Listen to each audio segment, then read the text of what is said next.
আপনারা শুনছেন কালো রাত 24। আসসালামু আলাইকুম। কেমন আছেন সবাই? অনেকে গ্রাম বাংলার মাছ ধরা কেন্দ্রিক গল্প শুনতে চান, তাই সেরকম একটা চমৎকার গল্প নিয়ে হাজির হলাম। আজকে একটা না, দুইটা গল্প নিয়ে হাজির হলাম। আশা করি গল্প দুইটা আপনাদের ভালো লাগবে। তো কথা না বাড়িয়ে শুরু করছি গল্প। জানিস না তে, আমি দেখলাম নদীর পাড়ের ওই গাছের ডালে বসে গান করছে সেই পরীটা। দাদুর মুখে কথাটা শুনে আমি অবাক হয়ে বললাম, কি বলো, তুমি সত্যি পরী দেখেছ? তুমি কি শুধু পরীকে দেখেছ, কথা বলনি? আমার কথার জবাবে দাদু বললেন, বলতে পারিনি, বলার আগে পরীটা বাতাসে মিশে গেছে। ও আচ্ছা দাদু, তুমি তো রোজ রাতে নদীতে মাছ ধরতে যাও, নানান রকম অভিজ্ঞতা আছে তোমার, তুমি কখনই সব জিনপরি দেখলে ভয় পাও না? আমার কথায় দাদু বললেন, না, এরকম ঘটনা সব জেলেদের সাথে টুকটাক হয়। আমরা যারা মাছ ধরি তারা বেশিরভাগ সময় পিশাচ জিনের পাল্লায় পড়ি। কিন্তু গতকাল রাতে নদীর পাড়ের ওই গাছের পরীকে দেখতে পারবো ভাবিনি। আমি অন্য সব রাতের মতো নদীতে মাছ ধরছিলাম, হঠাৎ আমার কানে একটা সুন্দর মিষ্টি সুর ভেসে আসে। আমি এরকম মিষ্টি কণ্ঠ কখনো শুনিনি। কেউ যেন মিষ্টি কণ্ঠে গান করছে। আমি এরকম মধুর সুর শুনে আশেপাশে তাকাই, কিন্তু কোথাও কাউকে দেখতে পারিনি। আশেপাশে কাউকে না দেখে একটু সামনের দিকে এগিয়ে যেতে দেখি নদীর পাড়ের গাছের ডালে বসে আছে সুন্দরী এক পরী। চাঁদের আলোতে পরীর শরীর ঝলমল করছিল। আমি পরীটাকে দেখে কিছুক্ষণ চুপ থেকে বলেও, ঠিকই তুমি। আমার কণ্ঠ শুনে পরীটা সেখান থেকে বাতাসে মিশে যায়। পরীটা চলে যাওয়ায় আমি সেখানে বেশ কিছুক্ষণ অপেক্ষা করিও আবার আসবে কিনা, কিন্তু সেই পরী আর আসে না। পরীটা না আসায় আমি মাছ ধরে বাড়িতে চলে আসি। দাদুর কথায় আমি মুচকে এসে বললাম, আরে পরীটা তোমাকে ছ্যাঁকা দিয়ে গেল দাদু। এরপর কখনো দেখা হলে পরীকে বলো তুমি ওকে ভালোবাসো, বিয়ে করতে চাও। আমার কথায় দাদু হেসে বললেন, আমার জন্য তো দাদি আছে, আমার একটাই হবে, ওসব পরিটরি লাগবে না। এই বলে দাদু বললেন, আমার একটু ঘুম পাচ্ছে, আমি একটু ঘুমাই। তুই তোর দাদিকে জিজ্ঞাসা করে বাজারে যা, বাজারে গিয়ে কি কি লাগবে বাজার করে নিয়ে আয়। দাদুর কথায় আমি আর কথা না বাড়িয়ে দাদির কাছে গিয়ে জিজ্ঞাসা করে চলে গেলাম বাজারে। এদিকে কথা মতো দাদু ঘুমিয়ে গেলেন। সেদিন রাতে আমি ঘরে শুয়েছিলাম। তখন দাদু বললেন, নিশাদ, আমি মাছ ধরতে গেলাম, তুই কি যাবি আমার সাথে? গেলে চল, তোকে ওই পরীর সাথে বিয়ে করিয়ে দেব। দাদুর কথায় আমি ঘর থেকে বললাম, আমার লাগবে না, আমার ঘুম পাচ্ছে, আমি ঘুমাবো, তুমি করো গিয়ে। কথাটা বলে দাদুকে বললাম, সাবধানে যেও দাদু। আমার কথায় দাদু বললেন, ঠিক আছে। এই বলে রোজ রাতের মতো নদীতে মাছ ধরতে চলে গেলেন দাদু। আমার দাদু সহ গ্রামের অনেকেই রাতে মাছ ধরেন নদীতে। সবার মাছ ধরার জন্য আলাদা আলাদা নৌকা আছেন। তো দাদু হাঁটতে হাঁটতে ওনার নৌকার কাছে গিয়ে নৌকাটা নিয়ে মাছ ধরার জন্য নদীর একটা দিকে চলে যায়। ওইদিকে যাওয়ার পর জাল ফেলে নদীতে, কিন্তু সেরকম মাছ পান না। দাদু ওদিকে মাছ না পেয়ে নদীর অন্যদিকে, যেদিকে জঙ্গল, ওদিকে চলে যায়। সেদিকে গিয়ে জাল ফেলতে থাকে। ওদিকে মোটামুটি ভালোই মাছ পাচ্ছিলেন। দাদু মাছ ধরছেন আর সামনের দিকে যাচ্ছেন। এভাবে বেশ কিছু দূর যাবার পর দাদু বলে ওঠেন, আরে আমি তো আজ অন্য দিনের থেকে দূরে চলে আসছি। কথাটা বলে আকাশের দিকে তাকিয়ে দেখেন আকাশেও মেঘ করেছে। আকাশে মেঘ দেখে দাদু ভাবেন আর বেশিক্ষণ থাকবে না, দাদু একবার জাল ফেলে চলে যাবে বাড়িতে। এই ভেবে দাদু জাল ফেলেন। দাদু জাল ফেলার পর একটা আওয়াজ পান। দাদুর মনে হতে থাকে আশেপাশে কেউ আছে। এই ভেবে দাদু এদিক সেদিক তাকাতে দেখেন তার নৌকায় বসে আছে সুন্দরী একজন মহিলা। সুন্দরী মহিলাকে দেখে দাদু বেশ অবাক হয়ে জিজ্ঞাসা করেন, কে আপনি? এই রাতের বেলা নৌকায় বসে আছেন? আশেপাশে তো নদী ছাড়া কোনো বাড়িঘর নেই। দাদুর কথায় সেই সুন্দরী মহিলা বলেন, আমি তো বাড়িঘরে থাকি না, আমার ওসবের প্রয়োজন নেই। এই রাতের বেলা তোমার নৌকায় হুট করে কোনো মানুষ নিশ্চয়ই আসতে যাবে না, তাই না? আমি কোনো মানুষ না, আমি একটা পরী। আমি সেই পরী যাকে তুমি গতকাল রাতে দেখেছিলাম গাছের ডালে বসে গান করতে। আসলে আমি ভাবতে পারিনি তুমি আমাকে দেখে ফেলবে। গতকাল রাতে তুমি আমাকে দেখায় ভাবলাম তোমার সাথে কথা বলি। তুমি আবার ভয় পেয়েও যেও না। পরীর এরকম কথায় দাদু বললেন, একটু একটু তো ভয় করবে, তাই না? আপনি একটা পরী। আচ্ছা, আপনি কি আশেপাশে থাকেন? দাদুর কথায় পরী বললেন, হ্যাঁ, গতকাল আমাকে যে গাছটাতে গান করতে দেখেছ আমি ওখানেই থাকি। আমি কিন্তু তোমাকে প্রায় সময় দেখি মাছ ধরতে আসো। তুমি রোজ রাতে আসো কি মাছ ধরতে? তখন দাদু মাথা নাড়িয়ে বললেন, হ্যাঁ, এটা এখন আমার পেশা। আমি রাত্রেবেলা মাছ ধরে কিছুটা বিক্রি করে আবার খাবার জন্য কিছুটা রেখে দিই। দাদুর কথায় পরি বলেন, তাই তো, ভালো তো। আচ্ছা, তুমি মাছ ধরো, আমি বসে বসে দেখি, আর তোমার মাছ রাখার ব্যাগটা আমার কাছে নিয়ে আসো তো, দেখি কিরকম মাছ পেয়েছো। পরীর কথায় দাদু মাছের ব্যাগটা পরীর কাছে রেখে আবার নৌকায় ওই কোনায় চলে গেলেন। সেখানে গিয়ে জাল হাতে নিলেন। এদিকে পরী ব্যাগে থাকা মাছগুলো দেখে বললেন, খুব সুন্দর মাছ। পরীর এরকম কথায় দাদু মুচকি এসে জাল ফেলতে লাগলেন আর মাছ ধরতে লাগলেন। এভাবে বেশ কিছুক্ষণ পর একবার দাদু জাল ফেলে তুলতে যাবেন, এমন সময় উনি একটা আওয়াজ পান। মনে হচ্ছে চপচপ করে কেউ কিছু একটা খাচ্ছে। এরকম আওয়াজ পেয়ে দাদু পরীর দিকে তাকিয়ে দেখেন পরী উল্টো দিকে হয়ে কি যেন করছে। পরীকে উল্টো দিকে হয়ে কিছু করতে দেখে দাদু ভাবেন, আরে, পরী ওদিকে হয়ে কি করছে? এই ভেবে দাদু জালটা রেখে বলেন, আপনি ওদিকে হয়ে কি করছেন? কিন্তু পরী দাদুর কথার কোনো উত্তর দেন না। পরী উত্তর না দেয়ায় দাদু 1 পা 2 পা করে পরীর দিকে এগিয়ে গিয়ে পরীকে স্পর্শ করবে, এমন সময় পরী দাদুর দিকে ঘুরে তাকায়। আর তখনই দাদু দেখে এক ভয়ঙ্কর দৃশ্য। দাদু দেখে এতক্ষণ যাকে সুন্দরী পরী মনে করেছিলেন, এ আসলে কোনো পরী না, এ একটা পিশাচিনী, যে কিনা কাঁচা মাছ চিবিয়ে চিবিয়ে খাচ্ছে। সেই পিশাচিনী দাদুর দিকে তার রক্তমাখা মুখে ভয়ঙ্কর রূপে তাকে একটা হাসি দেন। পিশাচিনীর এমন হাসি দেখে দাদু দেরি না করে নৌকার বৈঠাটা দিয়ে সজোরে পিশাচিনীকে আঘাত করে। পিশাচিনীকে আঘাত করার সাথে সাথে ও একটা চিৎকার দিয়ে পানিতে লাফ দেন আর ভ্যানিশ হয়ে যায়। পিশাচিনী পানিতে লাফ দেওয়ার পর দাদু মনে মনে বলে ওঠেন, এখানে আর এক মুহূর্ত থাকা যাবে না, দ্রুত বাড়ির দিকে যেতে হবে, নইলে পরিরূপী এই পিশাচিনী কোনোভাবেই পিছু ছাড়বে না। কথাটা বলে দাদু দ্রুত সেখান থেকে বাড়ির দিকে যেতে থাকে।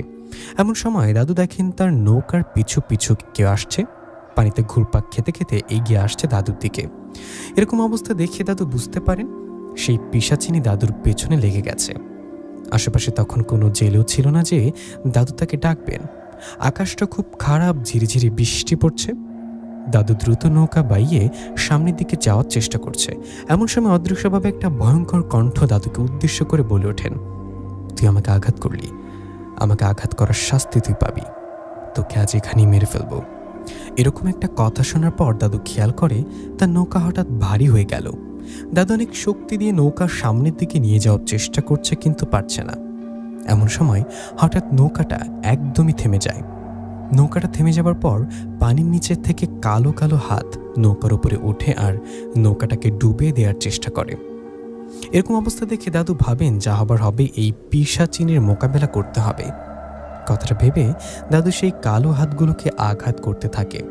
দাদুর আঘাতে সেই কালো হাতগুলো নৌকা ছেড়ে দিয়ে পানির নিচে চলে যায়। হাতগুলো নৌকা ছেড়ে দেওয়ায় দাদু আবারও দ্রুত আমাদের নৌকার ঘাটের দিকে আসতে থাকে।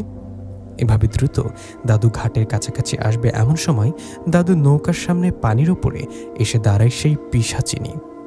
সেই পিশাচিনী নৌকার সামনে এসে হঠাৎ করে পানিতে ডুব দেন আর বিশাল একটা ঢেউয়ের সৃষ্টি করে। দাদু নৌকাটা একদম লণ্ডভণ্ড করে দেন। দাদু নৌকা লণ্ডভণ্ড হয়ে পানিতে ডুবে যাওয়ার যায় দ্রুত দাদু সাঁতার কেটে পাড়ে আসার চেষ্টা করেন। ঠিক তখনই পানির নিচ থেকে সেই পিশাচিনী দাদুর পা টেনে ধরেন। পিশাচিনী দাদুর পা টেনে ধরায় দাদু ডুবে যেতে থাকেন আর ভেসে ওঠেন। দাদু তখন আল্লাহ নাম নিতে নিতে থাকেন আর চিৎকার করতে থাকেন। ওইদিকে আমি ঘরে শুয়েছিলাম। হঠাৎ দাদির ডাকে আমার ঘুম ভেঙে যাওয়ায় দাদি বলেন, নিশাদ, আজ তো অনেক রাত হয়ে গেল, তোর দাদু তো এখনো বাড়িতে আসলো না, আকাশটা খারাপ, বৃষ্টি পড়ছে, তুই একটু এগিয়ে দেখ তো। দাদির কথা আমি ভাবলাম, ঠিকই তো, দাদু তো মাছ ধরতে গিয়ে এত দেরি করে না কখনো। এই ভেবে লাইট নিয়ে সোজা চলে আসি নদীর ঘাটে।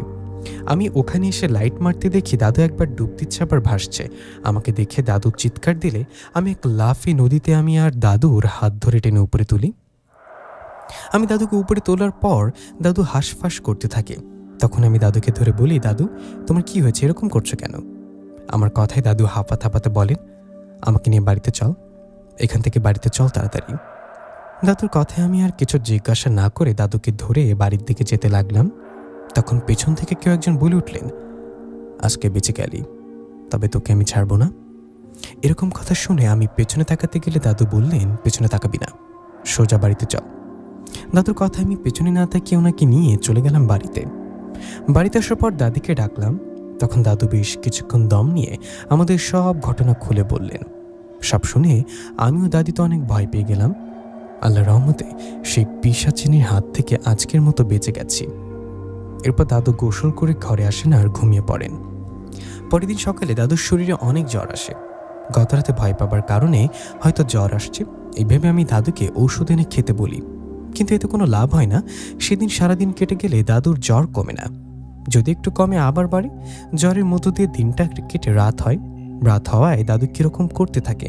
দাদুকে দেখে মনে হয় ওনার শরীরে কেউ প্রবেশ করে। দাদুর শরীরে কেউ প্রবেশ করায় দাদু চমকে ওঠেন আর কীরকম আচরণ করেন।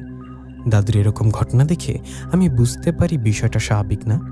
এই দেখে রাতের বেলায় আমাদের গ্রামের ইমাম সাহেবকে ডেকে আনি। ইমাম সাহেব বেশ বুজুর্গ একজন ব্যক্তি, ওনার অনেক আমল জানা, জিনভূত ছাড়াতেও পারেন। ইমাম সাহেবকে নিয়ে আসার পর উনি দাদুকে দেখে বলেন ওনার শরীরে এক পিশাচিনী ভর করেছেন। এরপর ইমাম সাহেব দাদুর কোণে আঙ্গুল চেপে ধরে বলেন, কে তুই? তুই এনার শরীরে ভর করেছিস কেন? তখন দাদুর শরীর থেকে মহিলাদের ভয়ঙ্কর কণ্ঠে বলে ওঠেন, ও গতকাল মাছ ধরার সময় আমাকে আঘাত করলো কেন? ও আমাকে আঘাত করেছে, আমি ওকে ছাড়বো না, ওকে আমি নিয়েই যাব। সেই পিশাচিনীর কথা ইমাম সাহেব বলেন, বললে কি হয় নাকি? তুই কেন এই বেচারার মাছ খেতে গিয়েছিলি? উনি কষ্ট করে মাছ ধরে বিক্রি করে সংসার চালায়, তুই সেই মাছ খেলে উনি কি তোকে ছেড়ে দিবে? তখন সেই পিশাচিনী বলেন, ইমাম, আমি তোর কোনো কথার উত্তর দিতে চাই না। আমি ওর মাছ খেয়েছি বলি কি আঘাত করতে হবে? ও আমাকে আঘাত করেছে, আমি ওকে নিয়ে যাব আর ওই নদীতে চুবিয়ে মেরে ফেলবো। পিশাচিনীর কথা ইমাম সাহেব বললেন, বললেই হয়, পারলে ওনাকে নিয়ে গিয়ে দেখাতো। তোকে 2 মিনিট সময় দিলাম, 2 মিনিটের মধ্যে এনাকে চিরজীবনের জন্য ছেড়ে যাবি। যদি না যাস তাহলে তোকে এখনই বন্দি করব। কিন্তু সেই পিশাচিনী ইমাম হুজুরের কথা না শুনে ওনার সাথে তর্ক শুরু করেন। তখন ইমাম সাহেব ওনার জানা আমল দোয়া কালাম পড়ে দাদুর শরীরে ফু দেওয়ার সাথে সাথে দাদুর শরীর থেকে ওই পিশাচিনী বলেন, ইমাম সাহেব বন্ধ করুন এসব, ঠিক আছে, আমি আপনার কথা মতো ওকে ছেড়ে যাব, কোনো ঝামেলা করব না। আপনি কোনো ঝামেলা না করে আমার শর্তে রাজি হন। আমি ওকে ছেড়ে যাব, ওর জানের বিনিময়ে আমাকে একটা ছাগল দিতে হবে। ওর কথা ইমাম হুজুর আমার দিকে তাকালে আমি মাথা নাড়িয়ে বলি, ঠিক আছে। তখন ইমাম হুজুর সেই পিশাচিনীকে বলেন, ঠিক আছে, ছাগলটা কখন কোথায় রেখে আসতে হবে বল। তখন পিশাচিনী বলেন, আগামীকাল রাতে নদীর পাড়ের গাছে ছাগলটা বেঁধে রেখে আসলে হবে। ছাগলটা বেঁধে রেখে আসার সময় যেন পেছনে তাকানো না হয়। তখন ইমাম সাহেব বলেন, আচ্ছা, ছাগলটা রেখে আসার সময় কোনো সমস্যা হবে না তো? হুজুরের কথায় ও বলে, না, কোনো সমস্যা হবে না। পিশাচিনীর কথা ইমাম হুজুর ওকে মুক্ত যেতে দেন। এদিকে তার পরের দিন রাতে আমি একটা কালো খাসি ওই নদীর পাড়ের গাছে বেঁধে রেখে চলে আসি। এই ঘটনার পর থেকে দাদু ধীরে ধীরে আল্লাহর রহমতে সুস্থ হন। দাদুর সাথে আর কিছু ঘটে না। প্রিয় লিসেনার, কেমন লাগলো লেখক মোহাম্মদ নিশাদের লেখা মাছ ধরা কেন্দ্রিক পিশাচিনীর গল্পটা? কমেন্ট করে জানাবেন। আমি এখন চলে যাচ্ছি অন্যরকম ভালো লাগার একটা রহস্যময় রোমান্টিক গল্প। গল্পটার নাম ভাবি যখন বউ। কিভাবে ভাবি নিজের বউ হয় সেই কাহিনী তুলে ধরা হয়েছে এই গল্পে। গল্পটা লিখেছেন মোহাম্মদ লাদেন। অনেক ধন্যবাদ লাদেন ভাইকে তার গল্পটা আমাদের সাথে শেয়ার করার জন্য। তা দেরি করব না, শুরু করছি ভাবি যখন বউ গল্পটি। আমি আমার চাচাতো বোনকে নিজে হাতে মারতে নদীতে নিয়ে যাচ্ছি। ওকে আমি পানিতে ডুবিয়ে মারব। তার জন্য একটা দড়ি আর বড় একটা পাথর নিয়েছি। ওর গলায় পাথর বেঁধে নদীতে ফেলে দেব, যাতে ও আর উপরে উঠতে না পারে। আর বিশেষ করে ও এমনি সাঁতার কাটতে পারে না। ওকে মারতে আমার আরও বেশি সুবিধা হবে। আমি আমার চাচাতো বোনকে নিজের জীবনের চাইতেও বেশি ভালোবাসতাম, কিন্তু আমাকে ধোঁকা দিয়েছে। ইদানিং ও আমার বড় ভাইয়ের সাথে বেশি কথা বলে। আমি যতটুকু অনুমান করতে পারছি আমার চাচাতো বোনের সাথে গোপনে আমার বড় ভাইয়ের সম্পর্ক আছে। এতদিন ধরে ওর সাথে আমার সম্পর্ক, এত ভালোবাসি ওকে আমি, এর পরেও ও কিভাবে আমার বড় ভাইয়ের সাথে প্রেম করে, এটা আমার সহ্য হচ্ছে না। এজন্য ওকে আমি আজকে মারতে নিয়ে যাচ্ছি। আমাদের বাড়ির সামনে বড় একটা নদী আছে, ওটা আবার সাগরের সাথে জড়িত আছে। এত ভালোবাসি ওকে আমি, আর ও আমাকে এভাবে ধোঁকা দিবে কখনো ভাবতে পারি নাই। আমি এসব চিন্তা করছি, আর এর মাঝে আমার চাচাতো বোন আমার হাত ধরে বলল, কি ও আমার মেয়ের আব্বু, আজকে আমাকে নিয়ে নদীতে ঘুরতে যাচ্ছ, কাহিনী কি বলো তো? আমি আমার চাচাতো বোন মিতুর কথা শুনে বললাম, আরে কাহিনী আর কি হবে, আমি কি আমার গার্লফ্রেন্ডকে নিয়ে একটু ঘুরতে যেতে পারবো না? দেখছি তো তোমার সাহস কেমন আছে, বাসা থেকে বলে আসছো আমি আমার বোনকে নিয়ে একটু মার্কেটে যাচ্ছি, এই না হলে সাহস, আবার গার্লফ্রেন্ড বলো।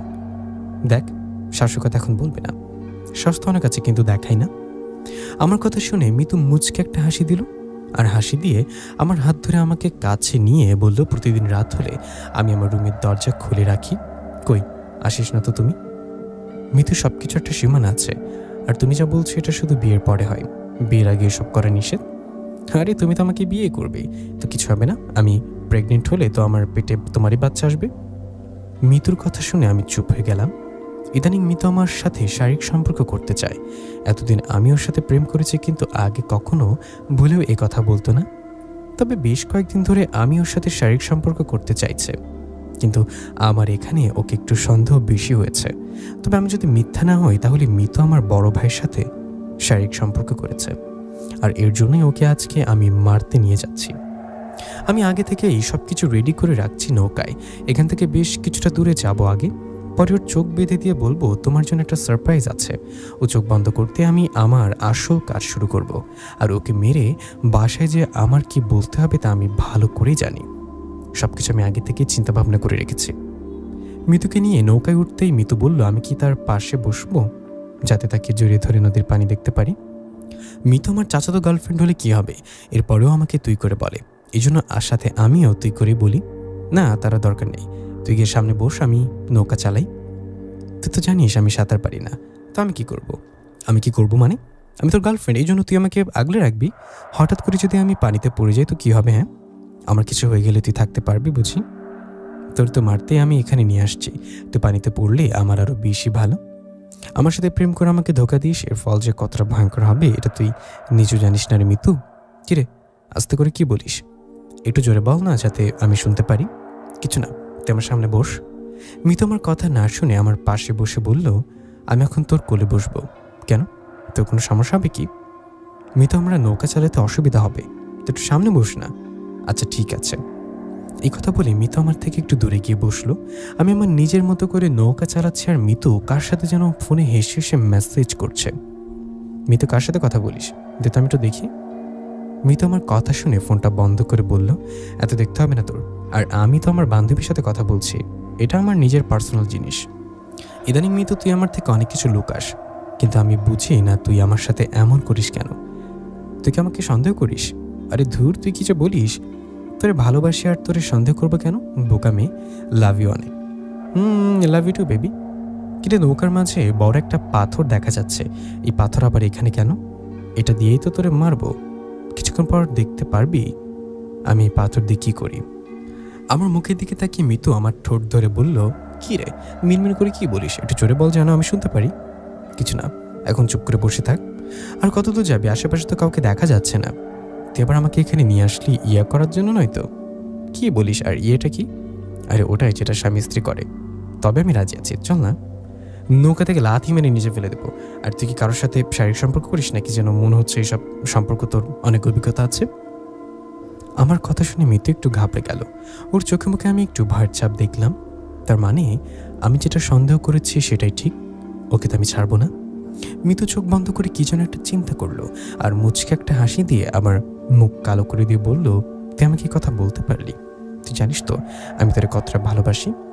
তোরে ভালোবাসি দেখে তোরে আমি এই কথা বলেছি, অন্য কাউকে বলবো কেন আমি? তবে তুই আমাকে এই কথা বলবি কখনো আশা করি নাই।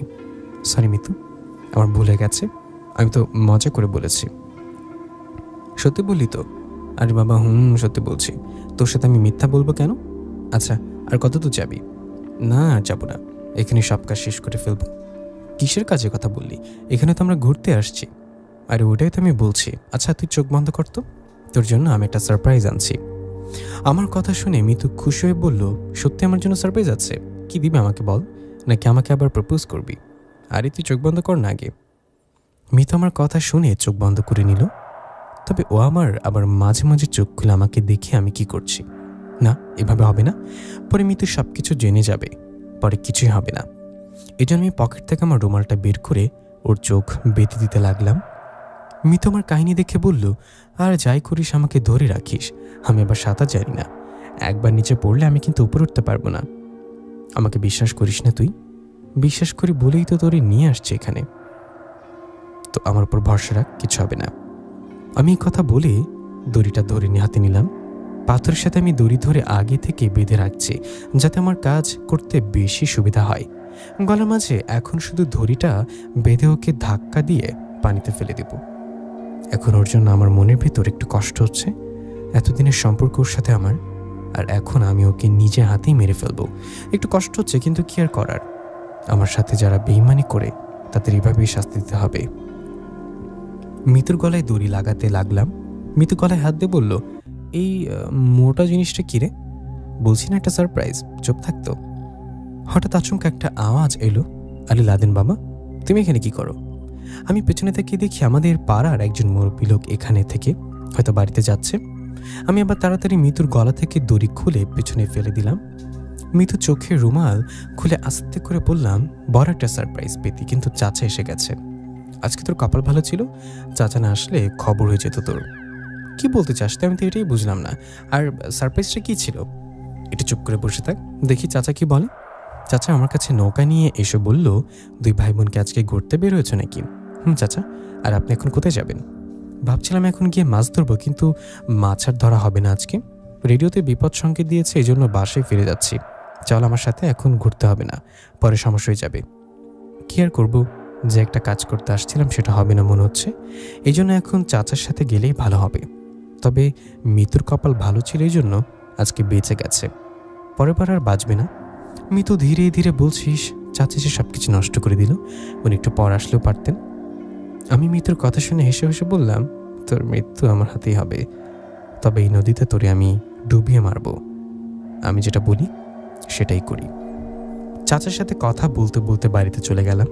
বাড়িতে গিয়ে আমি আমার রুমে গেলাম, গোসল করে বিছানার উপর বসে আছি, তখন মিতুর ছোট বোন দৌড়ে আসলো। মিতুর ছোট বোন আমার জন্য কাজ করতে বলতে পারেন। মিতু দিনে কি কি করে ওর ছোট বোন পরে সব কিছু আমাকে বলে দেয়। এই জন্য আমি ওকে চকলেটও দিই, যেটাকে বলে ঘুষ। আমি ওকে আদর করে বলি পিচ্ছি, আর ওর আসল নাম মাহি। আবার মোটামুটি সব কিছু বুঝে বলতে পারেন। যাক, পিচ্ছি এসে আমার কোলে উঠে বললো, কি খবর ভাই আপনার? এই তো ভালো, তোমার কি খবর? ভালো না, একটু অসুস্থ হয়ে গেছি। কেন, কি হয়েছে? আচ্ছা শোনেন ভাই, আমি কি বলি? বলো। আম্মু বলে বিয়ের পর নাকি মেয়েদের বাচ্চা হয়, কিন্তু আমি কারো মুখ থেকে শুনেছি বিয়ের আগে নাকি বাচ্চা হয়। এটা কি কখনো সম্ভব ভাইয়া? এসব কথা তোমাকে কে বললো? হ্যাঁ, আর এসব বলতে নেই, নোংরা কথা এসব। কিন্তু ওরা যে বলে, ওরা আবার কে? আগে আমার চকলেট আমি পরে বলবো। আমি পিচ্ছি রাতে 10 টাকা দিয়ে বললাম, এটা বর্তমানে রাখো, পরে চকলেট এনে দিব। বলে এখন কি হয়েছে? সেদিন আম্মু আর আব্বু বাজারে গিয়েছিল, ঘরে শুধু আমি আর আপু ছিলাম। কিন্তু কিছুক্ষণ পর রাসেল ভাই আমাদের বাসায় এলো, আর রাসেল ভাই আসতে আপু আমাকে বলল, তুই বসে বসে ফোনে গেম খেল, আর আমি আসছি। আমি না বলার আগ পর্যন্ত এখান থেকে উঠবি না কিন্তু। এই কথাটা বলে আপু চলে গেল, কিন্তু আমি আমার মতেই বসেছিলাম। আর আপু রুম থেকে বলছিল, আমার পেটে যে এখন বিয়ের আগে বাচ্চা এসে গেল, এটার কি হবে? এই জন্য আমি বললাম, ভাইয়া বিয়ের আগেও কি বাচ্চা হয়? আমাকে এটা আপনি বুঝিয়ে বলেন। পিচ্চির কথা শুনে আমার বুকের ভিতরে কম্পন সৃষ্টি হয়েছে, মনের ভিতর অজানা একটা ভয় জন্ম নিয়েছে। পিচ্চির কথা শুনে আমি কথা বলার মতো ভাষা হারিয়ে ফেলেছি। এতদিন শুধু আমি মিতুকে সন্দেহ করেছি, আর এখন দেখছি আমার কথাগুলো সত্যি হচ্ছে। তার মানে মিতু এই জন্য আমার সাথে শারীরিক সম্পর্ক করতে চাইছে। ভাই কি চিন্তা করো? কিছু না, তোমাকে একটা কাজ দিলে তুমি করতে পারবে তো?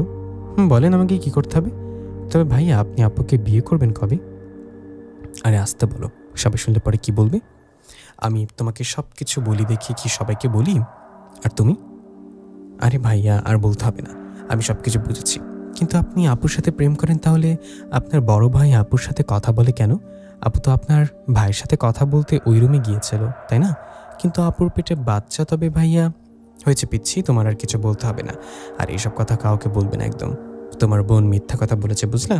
তোমার আমার কথা ঠিক, বিয়ের পরই তো বাচ্চা হয়। আমি কি বলি, মুরব্বীরা যা বলে সব কিছু ঠিক, ওনাদের কথা বিশ্বাস করতে হয়। ও তাই তো, আমার এটা মনে ছিল না। এখন যা কিছু আমাকে বললে এসব কথা কাউকে বলবে না, ঠিক আছে? এখন তুমি বাইরে যাও, আর আমার একটা কাজ করে দিবে পরে। কিভাবে কি করতে হবে পরে আমি বলবো, এখন তুমি যাও। আমার কথা শুনে পিচ্ছি চলে গেল। রাগে আমার শরীর কাঁপছে, এখন কি যে করি নিজেও বলতে পারি না। যদি পিচ্ছির কথা সত্য হয়, আমি কাউকে ছাড়বো না, এই বলে দিলাম। বড় ভাই সহ মিতুকে আমি মেরে ফেলবো, এই জন্য যদি আমাকে জেলে যেতে হয় তাও আমি যাব।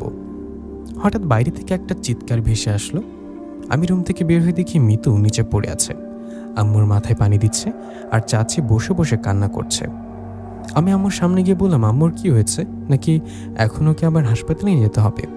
আম্মু বলল, না তার দরকার নেই, একটু দেখি গিয়ে আগে। একটু পরেই মিতুর জ্ঞান ফিরে আসলো। মিতুর জ্ঞান ফিরতে আম্মু প্রশ্ন করলো, মিতু হঠাৎ করে তোমার কি হয়েছে? মিতু আমাকে দেখে মনে হয় কিছু একটা বলতে গিয়েও আটকে গেল। তবে একটু পরে ঠিকই আস্তে করে বলল, আমি জানি না আমার কি হয়েছে, কিন্তু হঠাৎ করে আমি নিচে পড়ে গেছি, পরে আর কিছু বলতে পারি না।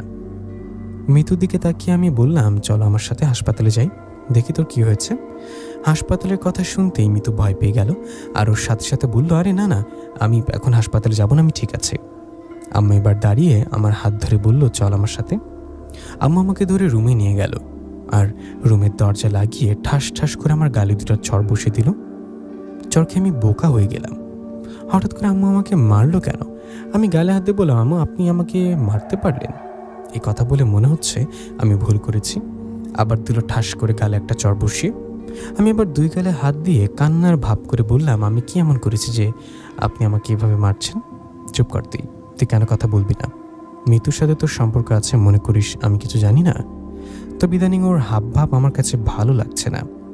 আজকেও মাথা ঘুরিয়ে নিচে পড়ে গেছে। আমি যদি মিথ্যা না বলি তাহলে ও হয়তো প্রেগনেন্ট, এই জন্য তুই দায়ী। মানলাম তুই ওর সাথে প্রেম করিস তাই বলে। আমি আমার হাত ধরে বললাম, আম্মু কসম করে বলছি আম্মু, আমার কথা আপনি বিশ্বাস করেন, আমি ওর সাথে প্রেম করি ঠিক আছে, তবে ওর গায়ে কোনো হাত দিই নাই। আবারও প্রেগনেন্ট, আমি কিছু জানি না আম্মু। আম্মু ঝাঁকি দিয়ে আমার হাত ছাড়িয়ে বলল, কথা বলবি না তুই আমার সাথে? মানিজ্য যা একটু ছিল সবটা বুঝি তোর জন্য শেষ হতে চলেছে। কেন করলি এমন? আমাদের বললে আমরা কি বিষয়টা দেখতাম না? তোর বাবা যদি এসব জানতে পারে তাহলে তো। আমি আমার পা জড়িয়ে ধরে বললাম, বিশ্বাস করেন আম্মু, আমি ওর সাথে কিছুই করিনি। আমি ওর সাথে প্রেম করি ঠিক আছে, তবে গোপনে ওর সাথে কোনো কারোর সাথে সম্পর্ক আছে আর আমাকে ধোঁকা দিয়েছে। আমাকে বোকা বানিয়ে ও অন্য কারোর সাথে এরকম করেছে। আপনার কসম করে বলছে আম্মা, আমাকে বিশ্বাস করেন, আমি সত্যি বলছি। আম্মা আমার মাথায় হাত দিয়ে বলল, আমার পা ছাড়। আমি আম্মুর পা ছাড়তে আম্মা আমার মাথা বুলিয়ে দিয়ে বলল, মিতু তো খুব ভালো মেয়ে, কিন্তু অন্য কারোর সাথে। আমি আপনাকে সব কিছু প্রমাণ সহকারে দেখাবো। আর আমি কি কখনো আপনার সাথে মিথ্যা কথা বলেছি বলেন? আচ্ছা টেবিলে গিয়ে বস, আমি খাবার দিচ্ছি। আর তোর ভাই রাসেল কোথায় বলতে পারিস? কি জানি আম্মু, বলতে পারি না। আম্মা আমাকে ধরে টেবিলে বসিয়ে নিজ হাতে খাইয়ে দিল। খাওয়া শেষ হতেই আমি একটু রুমে গেলাম। এর মাঝেই শুনলাম বাইরে মিতুর সাথে আমার বড় ভাই কথা বলছে। এই জন্য আমি রুম থেকে বের হলাম। আমাকে দেখে ভাইয়া বলল, লাদিন শোন। ভাই বলো। মিতুকে নিয়ে একটু হাসপাতাল থেকে ঘুরে আইতো, দেখ ওর মাথা নাকি ঘুরছে। যে অসুস্থ সে কিছু বলে না, তাহলে তুই এই কথা বলিস কেন? নাকি তোর মায়া লাগছে?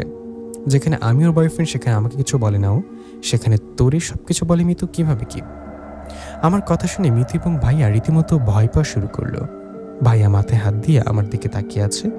এর মাঝে মিতু আমার সামনে এসে বলল, সবকিছু কি স্বামীর কাছে বলা যায়? এই জন্য স্বামীর বড় ভাইয়ের কাছে বলেছি। বুঝলাম মিতু, কিন্তু একটু পর তো আমি চাচা চাচি আকে নিয়ে মার্কেটে যাব, এই জন্য আমি এখন তোমাকে নিয়ে যেতে পারবো না। ভাই আমার কথা শুনে খুশি হয়ে বলল, আচ্ছা ঠিক আছে যা, আর এই নে 1000 টাকা। মিতুকে নিয়ে আমি হাসপাতালে যাচ্ছি, তোরা আগে বাসা থেকে যা। আমি মনে মনে বললাম যে ভালোই হয়েছে, আমি যেটা চাইছিলাম সেটাই হয়েছে। আমি ভাইয়ের কথায় কিছু না বলে চাচার বাসায় চলে গেলাম। ভাই আর মিতু দাঁড়িয়ে দাঁড়িয়ে কথা বলছে। কষ্ট কি কম হচ্ছে আমার? আমার গার্লফ্রেন্ডের সাথে আমার বড় ভাই কথা বলছে, কষ্টে আমার বুকটা ফেটে যাচ্ছে। শুধু মনের ভেতরে কষ্টগুলো চেপে রাখছি। চাচার বাসায় গিয়ে চাচা আর চাচিকে বললাম, এখন রেডি হন আপনারা, আজকে আমাকে কিছু মার্কেট করতে হবে। আম্মু নাকি যেতে পারবে না, এই জন্য আপনাদের নিয়ে যাব।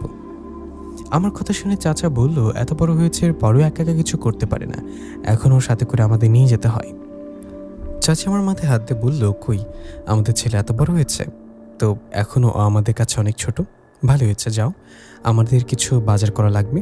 বাবা তুই একটু বস, আমরা রেডি হয়ে আসছি। আমি সুযোগে পিচ্ছির কাছে চলে গেলাম।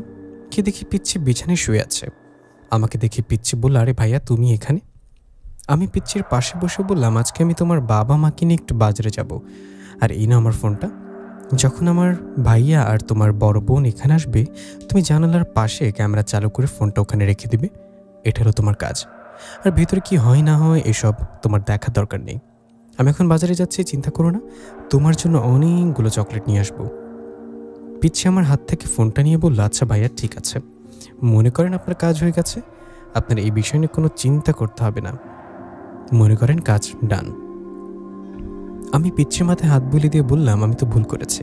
তোমার বোনের সাথে প্রেম না করে যদি তোমার সাথে প্রেম করতাম তাহলে খুব ভালো হতো। পিচ্ছি আমার কথা শুনে মুখ বাঁকা করে বলল, আপনার সাথে আমি প্রেম করব? আমার তো খেয়ে দিয়ে কাজ নেই। আচ্ছা তুমি থাকলে থাকো, আমি গেলাম। এই কথা বলে আমি বের হলাম। চাচিকে নিয়ে মার্কেটে গেলাম। অনেকটাই সময় চলে গেল মার্কেট করতে করতে। মূল কথা হলো আমি চাচিকে বাসা থেকে বের করে নিয়ে আসছি, যাতে আমি আমার প্রমাণ হাতে পাই। মার্কেট শেষ করে আমি বাসায় গেলাম। গিয়ে দেখি ভাইয়া গোসল করে রুমে বসে গান শুনছে। আমি তো বুঝে গেছি কি হয়েছে। রুমে যেতেই পিচ্ছি দৌড়ে এসে আমার হাতে ফোনটা দিয়ে বলে, এই তোমার ফোন, তুমি যেভাবে বলেছ আমি তাই করেছি, এখন আমার চকলেট। আমি পিচ্ছির হাতে চকলেট দিতেই পিচ্ছি বলল, রাসেল ভাইয়া তখন আপুকে জড়িয়ে ধরেছিল কেন? তুমি ভিডিও দেখেছ? না ভাইয়া, আপনি অনুমতি দেন এই জন্য দেখি নাই। আমি পিচ্ছির হাতে চকলেট দিয়ে বললাম, এখন যাও আর গিয়ে চকলেট খাও। না যাবো না, আমি এখন তোমার সাথে বসে গল্প করব। আচ্ছা ঠিক আছে, তুমি বসো, আমি ফ্রেশ হয়ে আসছি। ওয়াশরুমে এসে ভিডিওটা অন করলাম, আর আমি যেটা বলছি সেটাই। নিতু রাসেল ভাইয়ের সাথে। কি বলবো, আমার বলতে লজ্জা করছে। আমি যেটা সন্দেহ করেছিলাম সেটাই হয়েছে। তবে ওকে আমি ছাড়বো না, আমার সাথে বেইমানি করেছে। চোখ থেকে টপ টপ করে পানি পড়ছে। কতটা যে কষ্ট হচ্ছে আমার বলার বাইরে। যাকে আমি এতটা ভালোবাসি সে আমাকে ধোঁকা দিয়ে মিতু এমন কিছু করতে পারলে আমি মানতেই পারছি না। ফোনটা পকেটে রেখে চোখ মুখে একটু পানি দিলাম। ওয়াশরুম থেকে বের হয়ে দেখি পিচ্ছি বসে বসে চকলেট খাচ্ছে। আমাকে দেখে বলে, ভাইয়া নেন আপনি চকলেট খান। না আমি খাবো না, তুমি খাও। ঠিক আছে। আমি টেবিলের সামনে গিয়ে বসলাম। একটা সাদা কাগজ নিয়ে লিখতে শুরু করলাম, আমার প্রিয় বাবা মা, আমাকে মাফ করে দিও। আমি আত্মহত্যা করতে চাইনি, কিন্তু কি করব বলো? আমি যে প্রেগনেন্ট, আমার পেটে রাসেলের বাচ্চা। ওকে বলেছি আমাকে তুমি বিয়ে করো, কিন্তু আমাকে বিয়ে করবে না। এখন আমি তোমাদের কাছে কি বলবো? আর যাকে আমি ভালোবাসতাম তাকে আমি ধোঁকা দিয়েছি। এই জীবন রেখে আমার কোনো লাভ নেই, মাফ করে দিও আমাকে। আমি পারলাম না বাবা মায়ের মুখে হাসি ফোটাতে। আমার আত্মহত্যার পেছনে কেউ দায়ী নয়, আমি নিজের ইচ্ছে মতো এই কাজটা করেছি। সবাই যেন সবাইকে নিয়ে ভালো থাকে এটাই দোয়া করি আমি। আমাকে খোঁজার চেষ্টা করো না। ভালো থেকো সবাই। ইতি, তোমাদের আদরের মেয়ে মিতু। চিঠিটা লিখে আমি একটা হাসি দিলাম। আমি মনে করি বেঈমানদের এভাবেই শাস্তি দিতে হয়, আর এই শাস্তির জন্য বেস্ট হবে আমি মনে করি। আমার যা যা দরকার সব কিছুর সাথে নিয়ে নিলাম। পিচ্ছি চকলেট খেতে খেতে আমার রুমে শুয়ে ঘুমিয়ে গেছে। আজকে ওর সাহায্যের কারণে আমি সব কিছু করতে পারছি, বেশ সুবিধা হয়েছে আমার জন্য। আমি যখন রুম থেকে বের হই তখন দেখি ভাইয়া টেবিলে বসে খাবার খাচ্ছে। ভাইয়াকে দেখে আমি বললাম, খুব শীঘ্রই তোর সাথেও খারাপ কিছু হবে, চিন্তা করিস না। তুই আমার কাছ থেকে আমার গার্লফ্রেন্ডকে কেড়ে নিলি, তোর কি আমি এত সহজেই ছেড়ে দিব? বাসা থেকে বের হয়ে দেখি মিতু বাইরে বসে বসে চুল শুকাচ্ছে। আমি মিতুর সামনে গিয়ে বললাম, কি খবর ম্যাডাম, কি করেন? আমাকে দেখে মিতু বলল, আরে তুই আয় বস এখানে। বসে কিছুক্ষণ দুজনে মিলে প্রেম করি। মিতু, আজকে কিন্তু আবহাওয়া সেই, কি বলিস? কি সুন্দর একটা বিকাল হয়েছে। খুব ইচ্ছা হচ্ছিল প্রিয় মানুষটার সাথে এমন একটা বিকাল দেখব। সূর্য কিভাবে ডুবে যায় এটা প্রিয় মানুষের কোলে বসে দেখব। অনেকদিনের ইচ্ছা ছিল আমার, কিন্তু মনে হচ্ছে আমার ইচ্ছাগুলো কোনোদিনই পূরণ হবে না। এতক্ষণ ধরে মিতু আমার সাথে কথাগুলো মনোযোগ দিয়ে শুনছিল। সব কিছু শুনে মিতু বলল, কোনো জায়গায় গেলে সব কিছু খুব ভালো করে দেখা যাবে। নৌকা দিয়ে নদীর মাঝে গেলে খুব সুন্দর দেখা যেত, আর সেখানে আমাদের কেউ বিরক্ত করতো না। কতটা যে ভালো লাগতো আমার, কিন্তু আফসোস। দিব মাথা একটা, সরাসরি আমাকে বল তাহলেই তো হয়। তোর সব কিছু তো আমি ছাড়া তোর অজানা ইচ্ছাগুলো কে পূরণ করবে? হ্যাঁ, তুই নদীর পাড়ে হেঁটে যা, আমি আসছি। মিতুর কথা শুনে আমার মুখ থেকে হাসি বের হয়ে আসলো। আজকে আমার হাত থেকে তোকে কেউ বাঁচাতে পারবে না, বিশ্বাস কর। আজকে আমি তোকে মারবই। আমি ধীরে ধীরে হেঁটে নদীর পাড়ে চলে গেলাম। আমার পেছনে মিতু চলে আসলো। আমি বসে বসে নৌকা চালাচ্ছি আর মিতু আমাকে জড়িয়ে ধরে বসে আছে। আমার চোখ থেকে পানি পড়ছে, মনকে বোঝাতে পারছি না আমি। মিতুকে মারতে আমার মন মানছে না, কিন্তু আমার সাথে বেইমানি করেছে। কি করব আমি? এতদিনের ভালোবাসা আমার, কিন্তু আমার কথা শুনে নাই। একটুও কি আমাদের সম্পর্কের কথাও চিন্তা করে নাই? কতটা ভালোবাসি আমি ওরে, কিন্তু আফসোস মিতু আমাকে শুধু নিরাশ করে। হঠাৎ করে মিতু আমার চোখের পানি দেখে আমাকে ছেড়ে দিয়ে বলল, কি তুই এভাবে কান্না করছিস কেন? এখানে আসলাম তোকে খুশি করতে, আর তুই এভাবে কান্না করছিস? কি হয়েছে বাবু তোমার, বল আমাকে। মিতু আমার গালে হাত দিয়ে আমার চোখের দিকে তাকিয়ে আছে। ওর মায়াবী চোখের দিকে তাকিয়ে আমি চোখ বন্ধ করে দিলাম।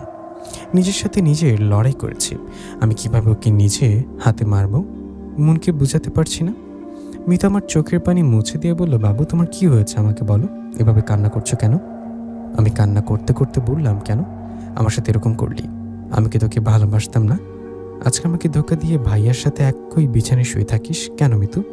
আমার ভালোবাসা কি পবিত্র ছিল না? আমি তোর কতটা সম্মান করতাম, আর তুই কেন এমন করলি? আমার কি দোষ ছিল? আজকে তোর পেটে ভাইয়ার বাচ্চা, আর তুই চাইতে আমার সাথে এরকম একবার শারীরিক সম্পর্ক করে আমার উপর সব কিছু ছাপিয়ে দিবি আর বলবি এটা আমার বাচ্চা? কেন এমনটা করলি? আমার কথা শুনে মিতু আমাকে ছেড়ে একটু দূরে চলে গেল।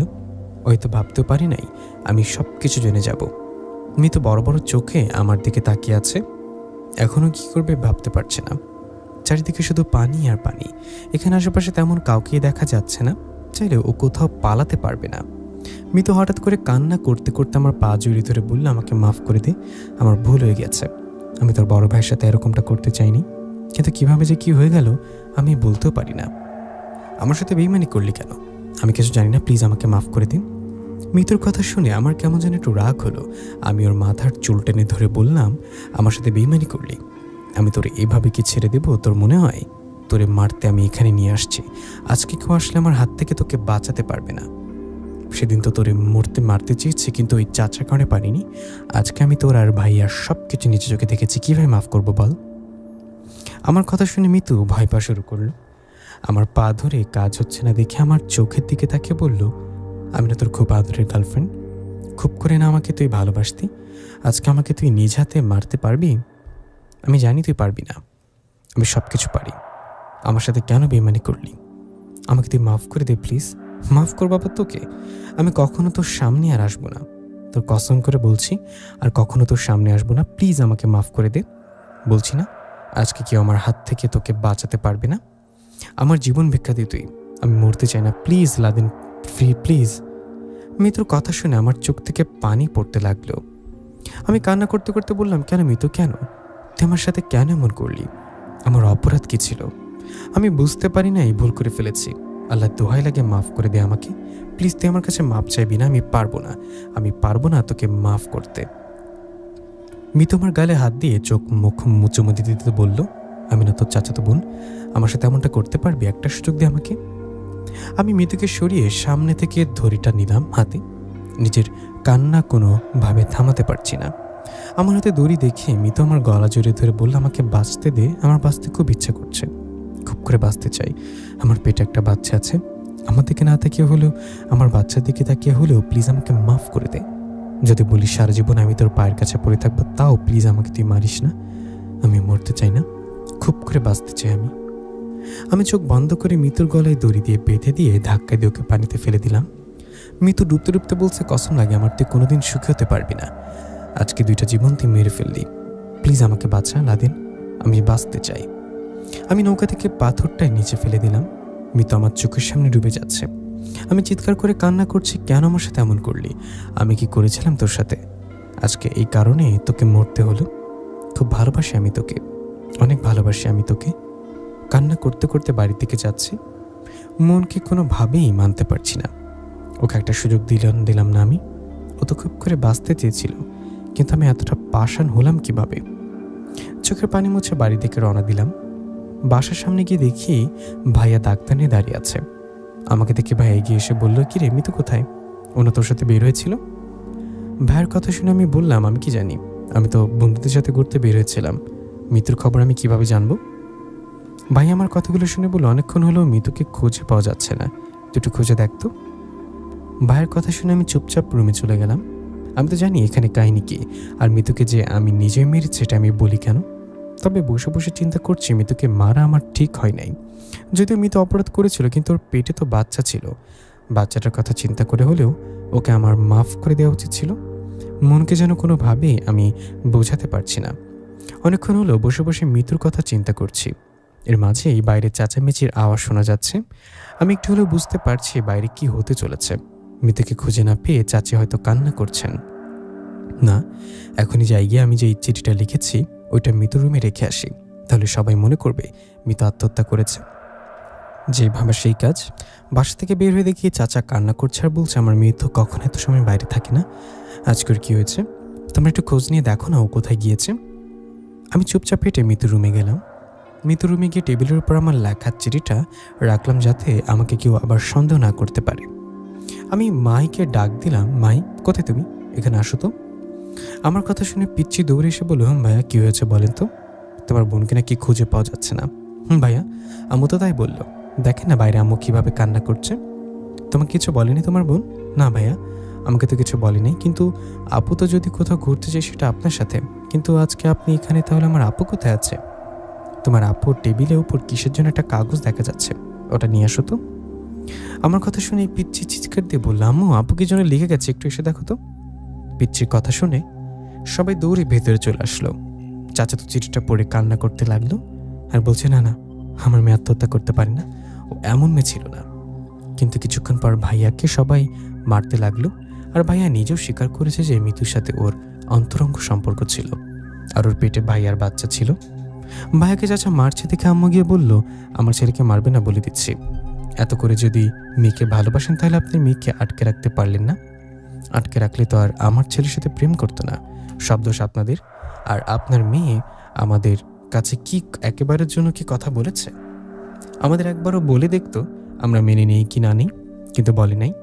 আর ও তো বলে গেছে ও আত্মহত্যা করার পিছনে কেউ দায়ী না। এই জন্য আমার ছেলের উপর আপনি কোনো দোষ দিবেন না। ভাবি, আজকে আপনার কথায় আমি খুব কষ্ট পেলাম। সব কিছু হয়েছে আপনার ছেলের জন্য, আর আপনি আজকে থেকে আপনাদের সাথে আমাদের কোনো সম্পর্ক নেই। তোমাদের দিয়েও আমাদের কোনো সম্পর্ক দরকার নেই। আবার সম্পর্কের কথা বলছো, যাও যাও এখান থেকে। আম্মু আর চাচার কথাগুলো আমি দাঁড়িয়ে দাঁড়িয়ে শুনছি। আজকে সব কিছু হয়েছে আমার জন্য। হ্যাঁ, আজকে সব কিছুর জন্য আমি দায়ী। তবে এখানে আমি নিজেকে দোষী মনে করি না।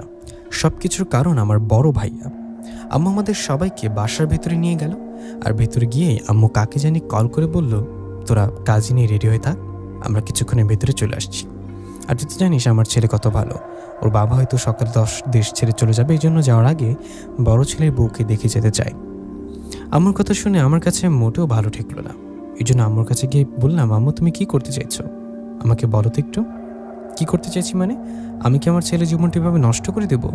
আজকে আমি ওর জন্য বউ নিয়ে আসবো, আর আমি যদি মিথ্যা না হই তাহলে মিতুর বাবা সকালেই খবর সবার কাছে পৌঁছে দিবে। পরে আমার ছেলেকে কে বিয়ে করবে? এখন তাড়াতাড়ি রেডি হও, আমরা কিছুক্ষণের ভিতরে বের হব।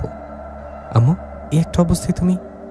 আম্মু আমার দিকে চোখ ঘুরে বলল, আমি যেটা করতে বলেছি সেটা কর, এত কথা বলিস না। ভাইয়ের দিকে আমি তাকিয়ে বললাম, আজকে সব কিছুর জন্য তুই দায়ী, তবে খুব খারাপ কিছু হবে তোর সাথে, চিন্তা করিস না। ভাই আমার সাথে আর ভয়ে কোনো কথা বলছে না। ভাইয়া আমার আর মিতুর বিষয়ে সব কিছু জানতো, আর সব কিছু জেনেই আমার দুর্বলতা খুঁজে মিতুর সাথে সম্পর্কে জড়িয়ে পড়েছে। আমি রুমে গিয়ে রেডি হয়ে নিলাম। এই একটা অবস্থায় আম্মু যে এমন কিছু সিদ্ধান্ত নিবে আমি এটা কখনো আশা করি নাই। আমার সবাই রেডি হয়ে গাড়ি নিয়ে বের হলাম। আম্মু যে আজকে আমাদের কোথায় নিয়ে যাচ্ছে এটাই বুঝতে পারছি না। আমি বাবার পাশে বসেছিলাম। বাবাকে আমি আস্তে করে বললাম, বাবা, এটা কোনো কাজ হলো? আজকে আমাদের পরিবারের একটা মেয়ে মারা গেল, আর এর ভেতর আম্মু। তোর মাকে তো চিনিস, যা বলে তাই করে।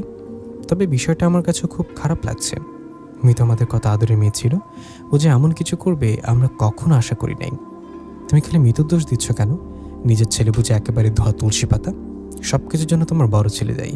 এখন সব কিছু শেষ করে বিয়ে করতে যাচ্ছে, তুমি বুঝো?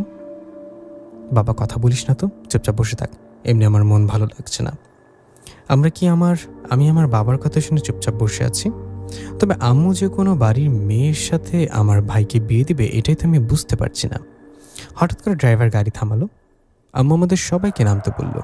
আমরা নিচে নামতেই আমাদের দিকে কয়েকজন মুরব্বী এগিয়ে আসলো। আমরা সবাই ভেতরে গিয়ে বসলাম। ভেতরে বসতে কিছুক্ষণ পর একটা মেয়ে আমাদের সামনে নিয়ে এলো। মেয়েটা লাল একটা শাড়ি পরেছে। এই মেয়ের সাথে ভাইয়ার বিয়ে হবে। ও মাই গড, এটা তো মিতুর চাইতো 3 গুণ সুন্দর। আর মুখের কাটিং কি বলবো, এতটা সুন্দর যে বলার বাইরে। মেয়েটা পিচ্ছি হলেও কি বলবো, এতটা সুন্দর মেয়ে হয়তো আমি জীবনেও চোখে দেখিনি। এই মেয়েটা নাকি আমার ভাবি হবে, কিভাবে কি? তবে আমার বড় ভাই আমার গার্লফ্রেন্ডকে কেড়ে নিয়েছে। ওকে এতটা ভালোবাসি আমি, ও সব কিছু জানতো। এরপরও ভাইয়ের সাথে মিতুর সম্পর্ক ছিল। এখন মনে মনে আমি সিদ্ধান্ত নিয়েছি যে ও আমার সব কিছু কেড়ে নিয়েছে, ওর সব কিছু আমি নিয়ে নেব। ওর বউকে ওর হাত হতে দেব না। ইমিকে আমি বিয়ে করব। এই জন্য আমাকে যা করতে হয় আমি সেটা করতে রাজি আছি। কিন্তু আমার চোখের সামনে মেয়েটা কবুল বলে দিল। তার মানে ও আজ থেকে আমার ভাবি হয়ে গেল। বিয়ের সব কাজ শেষ করে আমার বাসার দিকে রওনা দিছি। ভাইয়া নতুন ভাবির পাশে বসে আছে, ওর চোখে মুখে বেশ হাসি খুশি একটা ভাব আছে। আমার সব কিছু নষ্ট করে আপনি সুখে থাকবেন বড় ভাই, এটা তো আমি হতে দিব না। হঠাৎ করে আমি ড্রাইভারকে বললাম, এই তুমি গাড়ি থামাও তো, আর ভাইয়া তুই একটু নিচে নাম, তোর সাথে আমার কথা আছে। আমার কথা শুনে আম্মু বলল, কথা বলতে হলে বাড়িতে গিয়ে বলিস, এই রাস্তায় বলার দরকার নেই। বাড়িতে গেলে তোমার ছেলেকে পুলিশে ধরে নিয়ে যাবে।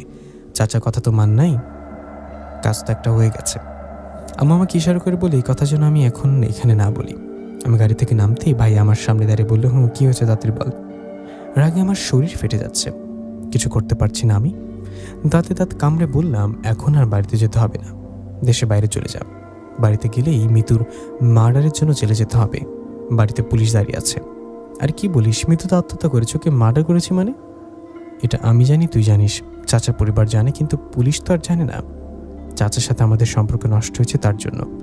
আবার তুই নাচতে নাচতে বিয়ে পর্যন্ত করে ফেললি, এখন কি হবে জানিসই তো।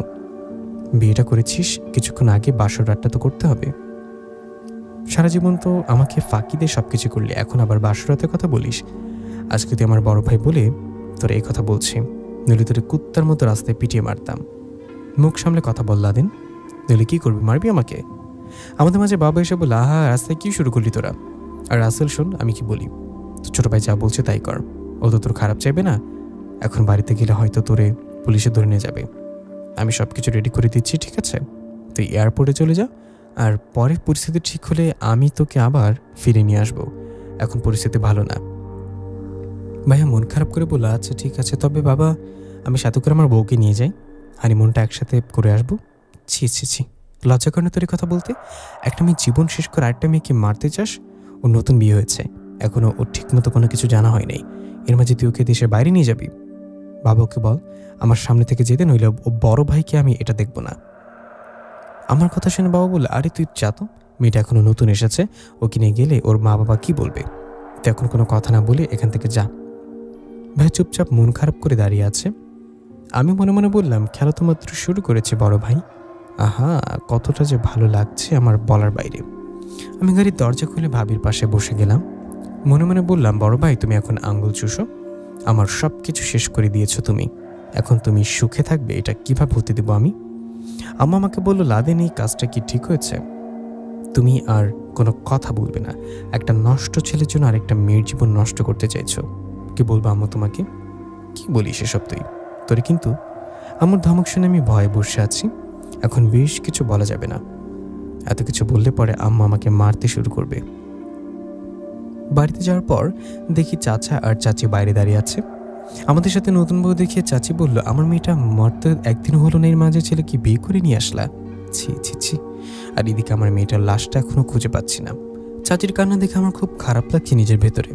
বাসার ভেতরে যেতে আম্মা আমাকে বলো, দাঁড়া এখানে। আম্মু বলে, তুই না বললি বাসার সামনে পুলিশ আছে, কই? জেলে যাওয়ার খুব ইচ্ছে তো, তাই আম্মু যাবেন, এত চিন্তা করা লাগবে না, সকাল হতে দিন পরে সবাইকে ধরে নিয়ে যাবে। আচ্ছা যা হবার হবে, এত চিন্তা করিস না, তোর ভাবিকে রুম দেখিয়ে দিয়ে যা, আর সাবধানে, এসব কথা যেন তোর ভাবি না জানে, দেয়ালেরও কান আছে জানে তো আম্মু। এই কথা বলে আমি ভাবিকে নিয়ে ভাইয়ের রুমে চলে গেলাম। ভাইয়ের রুমে যেতে ভাবি বললো, তোমার ভাই কোথায় দেখতে পাচ্ছি না তো, আর ও মাঝ রাস্তায় নেমে কোথায় গিয়েছে? ওর মতো নষ্ট ছেলের কথা আর বলবেন না ভাবি। নষ্ট মানে কিছু না, তবে আপনি খুব সুন্দর ভাবি। তুমি আমার ছোট দেওর, তাই তো? ভাবি ঠিক ধরেছেন। নাম কি তোমার? নাম বলে কি দেবেন? নাম জানতে গেলে আবার কিছু দিতে হয় নাকি? সবার কাছ থেকে কিছু আশা করি নাই, তবে আপনার মতো সুন্দরী কাছ থেকে তো নামের বিনিময়ে কিছু আশা করতে পারি। ভাবি আমার চুলের মুঠি ধরে বললো, আমি এখানে নতুন নতুন আসছি বলে তুমি বেঁচে গেছো, নইলে। ভাবি সত্যি আপনি খুব সুন্দর, আমি বিশ্বাস করি নাই যে আমার ভাবি এতটা সুন্দর হবে। আবার একই কথা, তবে তুমি ছেলেটা মোটামুটি ভালো, ছোট দেবর বলে তোমার ফ্রেন্ড করা যায়। সত্যি ভাবি আপনি আমার সাথে বন্ধুত্ব করবেন? আমার তো বিশ্বাসই হচ্ছে না। দেখো একা একা থাকা যাবে না, তোমার ভাইয়ার পরে কাউকে তো দরকার, যার কাছে সব কিছু বলা যাবে। এখন বলো ভাইয়া কোথায়? ভাইয়া বিদেশ চলে গেছে। কি বলো, কেন? লাদেন কি কথা বলিস তোর ভাবির সাথে?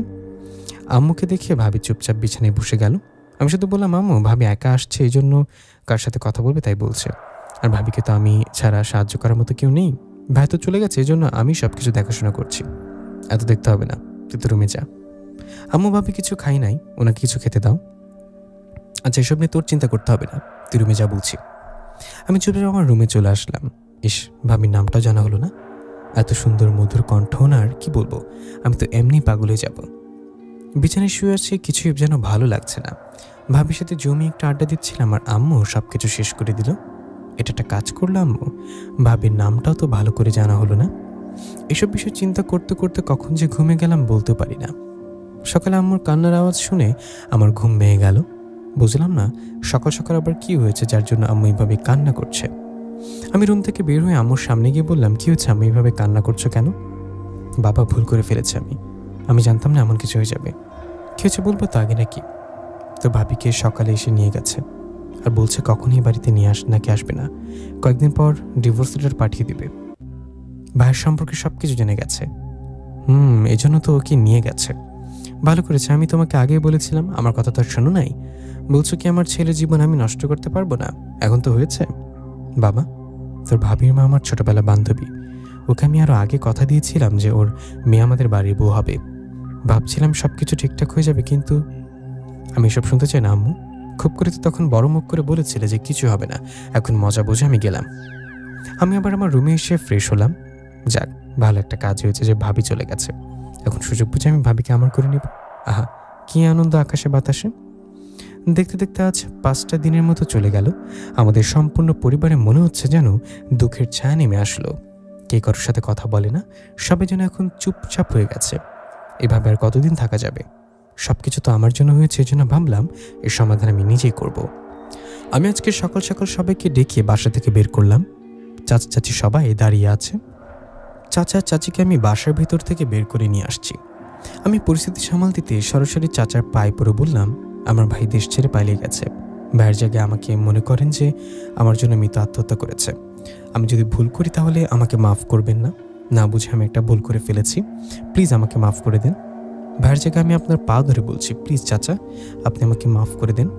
আমাদের পরিবারের একজন আত্মহত্যা করেছে, আর এদিকে আমার কাছে মনে হচ্ছে যেন সবাই আত্মহত্যা করেছে, কারো মুখে কোনো কথা নাই। আর চাচা কি কষ্ট কি আমি কম পেয়েছি? লজ্জার কথা কি আর বলবো, আমার সাথে নিতুর অনেক বছরের রিলেশন ছিল। আমি একবার ওর হাতটা পর্যন্ত ধরে দেখি নাই। ওকে আমি বিয়ে করতে চেয়েছিলাম, কিন্তু তার আগে ভাই সব কিছু নষ্ট করে দিল। প্লিজ মাফ করে দেন চাচা। চাচা আমাকে তুলে বলল, তোমার উপর আমার কোনো রাগ নেই। তোমার আম্মু কিভাবে পারলো ওই দিন রাতেই তোমার ভাইকে বিয়ে করাতে, এই জন্য তো এই শাস্তি আম্মু এখন পাচ্ছে। ভাইয়ের বউ চলে গেছে, এখন নাকি ওকে ডিভোর্স দিবে। ভালো কাজ হয়েছে, আমার মেয়েকে মেরে কেউ শান্তিতে থাকতে পারবে না। মিতু তো ভুল করেছে, একবার আমাদের কথা বলতো কিন্তু বলে নাই। তবে চাচা এসব এখন না বলাই ভালো প্লিজ। আম্মু মাথা নিচু করে চাচার কাছে মাপ চাইলো, যেন আম্মু ভুল করেছে। যাক, ভালো হয়েছে, সব কিছু সমাধান তো করতে পারছে। বিকালে রুমে বসে আছি, হঠাৎ মাথায় একটা আইডিয়া এলো, দেখি এটা কাজে লাগে কিনা। আমি আম্মুর সামনে গিয়ে বললাম, আম্মু রেডি হতো, আমরা এখন ভাবির বাসায় যাব। তোর কি মাথা খারাপ হয়ে গেছে? এত কিছু হয়ে যাওয়ার পরও আমরা ওখানে কিভাবে যাব? মেয়েটা আর কখনো আমাদের বাসায় আসবে না। তোমার সম্মানের যাতে রক্ষা হয় আমি সে ব্যবস্থা করছি, এখন তুমি রেডি হও। কিন্তু বাবা, আমাকে ভরসা করো তো, তোমার কিছু হবে না, আর আমাকে কেউ পর্যন্ত অপমান করবে না। তুমি আমার সাথে চলো। আচ্ছা তুই বস, আমি রেডি হচ্ছি। কিছুক্ষণ পর আম্মু রেডি হয়ে আসলো। বাসা থেকে বের হতেই পিচ্চি দৌড়ে এসে বললো, ভাইয়া তুমি কোথায় যাচ্ছ? আমাকে নিয়ে যাও, আমি যাব। আমি পিচ্চিকে কোলে নিয়ে বললাম, চল তাইলে আমার সাথে। আর তুমি না গেলে কি হবে? আম্মুকে নিয়ে সরাসরি ভাবিদের বাসার সামনে চলে গেলাম। দরজায় কলিং বেল দিতে আন্টি এসে দরজা খুলে দিল। আম্মুকে দেখে আন্টি বললো, এখানে কি চাই তোর? আমার মেয়েকে তোর ছেলের সাথে বিয়ে দিয়ে সবচেয়ে বড় ভুল করেছি আমি। আমার মেয়ে জীবনটা কারোর সাথে সম্পর্কে জড়ায় নেই পর্যন্ত, আর এমন একটা ছেলের সাথে ওকে আমি বিয়ে দিব জীবনে কল্পনাও করি নাই। আম্মু কিছু বলার আগে আমি বললাম, আমি কি আপনার ছেলের মতো না? আমার আম্মু হয়তো ভুল করেছে, কিন্তু আমি তার ভুল করি নাই, নাকি আমাকেও আপনি বাসা থেকে বের করে দিবেন? আন্টি আমার মাথায় হাত দিয়ে বলল, বাবা তোমাকে তো কিছু বলি নাই, আমি তো আমার বান্ধবীকে বলেছি। আসো তোমরা সবাই ভেতরে আসো। ভেতরে গিয়ে বসতে আন্টি বলল, কি খাবে তোমরা? খাবো পরে। এখন শুনেন, আম্মুর পক্ষ থেকে আমি সরি, ভাবিকে একটু ডাক দিবেন? খবরদার, ওকে তুমি ভাবি বলবে না। আমার মেয়ে আর কখনো তোমাদের বাসায় যাবে না। আচ্ছা ঠিক আছে, যাওয়া লাগবে না, ওকে একটু ডাকবেন না? আচ্ছা ঠিক আছে, বসো তোমরা, আমি ওকে নিয়ে আসছি। আন্টি যেতে আম্মু বলল, তুই কী করতে এখানে আসলি বলতো? আমি সরাসরি বললাম, আমার সব কিছু ভাইয়া কেড়ে নিয়েছে। ভাবি তো আর আমাদের বাসায় যাবে না, এই জন্য ভাবিকে আমি বিয়ের প্রস্তাব দিব, যাতে ও আবার আমাদের বাড়ির বউ হয়ে ফিরে আসে। এতে তোমার মান সম্মান কিছুটা হলেও থাকবে। আমি চাই না আমার আম্মু কারো কাছে ছোট হোক। আমি আমার আম্মুর জন্য সব কিছু করতে পারি। আম্মা আমাকে জড়িয়ে ধরে বলল, তুই আমার খুব ভালো ছেলে, আমি না বুঝে ভুল করেছিলাম। আচ্ছা, এই মেয়েকে তোর পছন্দ হয়েছে তো? আম্মু, অনেক অনেক পছন্দ হয়েছে। মন বলছিল ভাইয়া বিয়ে করার আগে আমি বিয়েটা করে নিই। ওরে আমার বাটপাত ছেলে, মনে মনে এই ছিল তোমার। এর মাঝে পিচ্ছে বলল, ভাইয়া তুমি কি আজকে বিয়ে করবে? দেখি পিচ্ছে কি হয় আগে। কিছুক্ষণ পর আন্টি ভাবিকে নিয়ে আসলো। ভাবি এসে আন্টির পেছনে দাঁড়ালো। আম্মু মাথা নিচু করে আন্টিকে বলল, আমি যা করেছি সত্যি ভুল করেছি, কিন্তু আমি আগেই কথা দিয়েছিলাম তোর মেয়ে আমাদের বাসার বউ হবে। একবার যেহেতু ভুল করেছি, এখন আর আমি কোনো ভুল করতে চাই না। তোরা যদি রাজি থাকিস, আমি আমার ছোট ছেলের সাথে তোর মেয়েকে বিয়ে দেব। আমি আমার বুকে হাত দিয়ে বলতে পারি, অবশ্যই আমার ছোট ছেলে অনেক অনেক ভালো, আর ও এখানে আমাকে নিয়ে আসছে আমার সম্মান বাঁচাতে। আমার কথা চিন্তা করে ওই বিয়েতে রাজি হয়েছে। এখন তোর মতামত জানতে চাই আমি। আমার কথা শুনে রীতিমতো সবাই অবাক হয়ে গেল। আন্টি হয়তো ভাবতে পারি নাই আম্মু এমন একটা সিদ্ধান্ত নেবে। কেউ কিছু বলছে না, এই জন্য আমি বললাম, আন্টি প্লিজ আমার আম্মুকে মাফ করে দেন, আর আমাদের ভুলগুলো সংশোধন করতে আমরা এখানে এসেছি। আমার আম্মু যা বলে আমি তাই করতে রাজি, তবে এটুকু বলতে পারি আপনার মেয়ে যেমন পবিত্র আমিও ঠিক তেমন পবিত্র, বিশ্বাস করতে পারেন। আন্টি হাসি দিয়ে আম্মুর হাত ধরে বলল, এই না হলে আমার বান্ধবী, অনেক অনেক ধন্যবাদ তোরে। আমি আড়ালের চোখে ভাবির দিকে তাকালাম। ভাবির চোখে চোখ পড়তে ভাবি মাথা নিচু করে দিল। কিছুক্ষণের ভেতরে আমার ভাবিকে আমি বিয়ে করলাম। আরে এখন আমি ভাবি বলছি কেন, এখন তেমনি আমার বউ। আমার শাশুড়ি যখন বড় ভাইয়ের সাথে কথা বলল যে এখনও তোদের আর ওদের ডিভোর্স হয়নি, তখন আম্মা বলল, এই বিষয়টা আমি দেখব, তোর চিন্তা করতে হবে না। আম্মা আমাকে আর পিচ্ছিকে রেখে চলে গেল আর বলল, আজকে রাতটা এখানে থেকে কাল যেন চলে যাই। আমি টেবিলে বসে খাবার খাচ্ছি, তখন আমার শ্বশুর আব্বা বলল, বাবা তুমি বিয়েতে মন থেকে রাজি তো? আমি কিছু না বলে আমার বউকে টান দিয়ে আমার পাশে বসে বললাম, নেন আমি আপনাকে খাইয়ে দিই। আমার ভাবি তোকে আমার বউ লজ্জায় দৌড়ে চলে গেল। আমার কাহিনী দেখে সবাই বলছে আর বলতে হবে না, সবকিছু আমরা বুঝেছি। খেতে খেতে চিন্তা করছি, যাক খুব ভালো হয়েছে, ভাবিকে পাওয়ার জন্য আমার এত কষ্ট করতে হয়নি, খুব তাড়াতাড়ি পেয়ে গেলাম। হঠাৎ দেখি ফোনটা বাজতে লাগলো। আরে এটা তো ভাইয়ের নাম্বার। আমি খাবার রেখে উঠে ভাইয়ার কল রিসিভ করে বললাম, আমার কিছু করার ছিল না ভাইয়া, আমার সম্মান রক্ষার্থে ভাবিকে বিয়ে করতে হয়েছে। তাছাড়া তুই আমার ভালোবাসা কেড়ে নিলে আমি তোর বউকে নিয়ে নিলাম, সমান সমান হয়েছে, মাফ করে দিস পারলে আমাকে। আর মেয়েটা খুব ভালো, সুখে শান্তিতে সংসার কর। আমি নিজে বলি, এই কাজ করি তুই খুব ভালো করলি, আমার হয়তো আর দেশে আসবো না। রাগ করলে আমার উপর ভাইয়া? আরে না বোকা ছেলে, রাগের কি আছে, আর খুব তাড়াতাড়ি আমি ডিভোর্স লেটার পাঠিয়ে দেবো, ভালো থাকিস বাই। এই কথা বলে ভাইয়া কল কেটে দিল। রাতে পিচ্চিকে ভাবির ছোট বোনের কাছে রেখে আমি আমার বই রুমে চলে গেলাম। গিয়ে দেখি উনি বিছানায় উপর বসে আছে। আমাকে দেখে নিচে নেমে আমাকে সালাম করে আবার বিছানায় বসে গেল। আমি ওর পাশে বসে বললাম, কি খবর ভাবি আপনার? আমার বউ ঘুমটা ফিরে রাগের চোখ লাল লাল করে বলল, আমি তোর ভাবি হই? আগে তো ভাবি ছিলেন নাকি? আমার বউ আমাকে বিছানা থেকে নামিয়ে দিয়ে বলল, যা তুই নিচে থাকবি, তোর আজকে বাসর রাত করতে হবে না। আমি নিচে থাকলে আপনি খুশি হবেন? আমার কথা শুনে আমার বউ কিছু বলল না। আমি সোফায় বসে বললাম, লজ্জার কথা আর কি বলবো, আপনাকে প্রথম দেখে ভালো লেগেছিল, কিন্তু আফসোস আপনি তখন আমার ভাবি হয়ে গেলেন। তবে এখন আমার খুব ভালো লাগছে আপনি আমার বউ। আসেন এখানে, মারবে না তো আবার আমাকে? আরে আসেন তো। আমি সোফা থেকে উঠে বিছানায় বসতে আমার বউ আমার হাত জড়িয়ে ধরে বলল, আপনার ভাইকে আমার পছন্দ ছিল না, তবে এখন যা হয়েছে আমি খুব খুশি হয়েছি। আপনাকে আমার খুব পছন্দ হয়েছিল, একেবারে সেম সেম আমার সমবয়সী। নামই তো এখনও জানে হলো না আপনার। মাইশা আমার নাম, আপনার নাম নিশ্চয়ই লাদেন। কীভাবে জানলেন আমার নাম? আপনার ফেসবুক পেজ আছে শেখ লাদেন ইসলাম তানজিম, গল্প লিখেন না আপনি?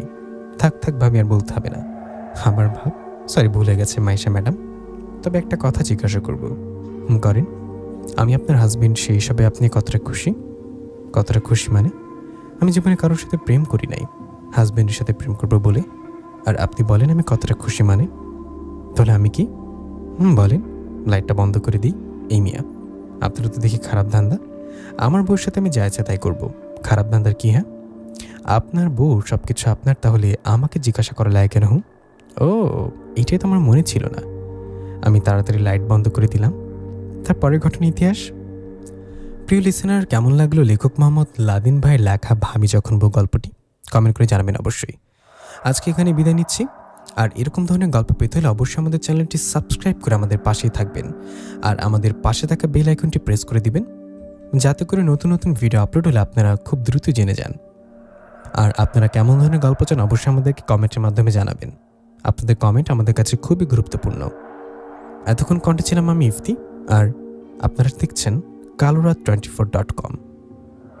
সামনে আয়শাপুরি গল্প নিয়ে হাজির হব। আসসালামু আলাইকুম, ভালো থাকবেন সবাই।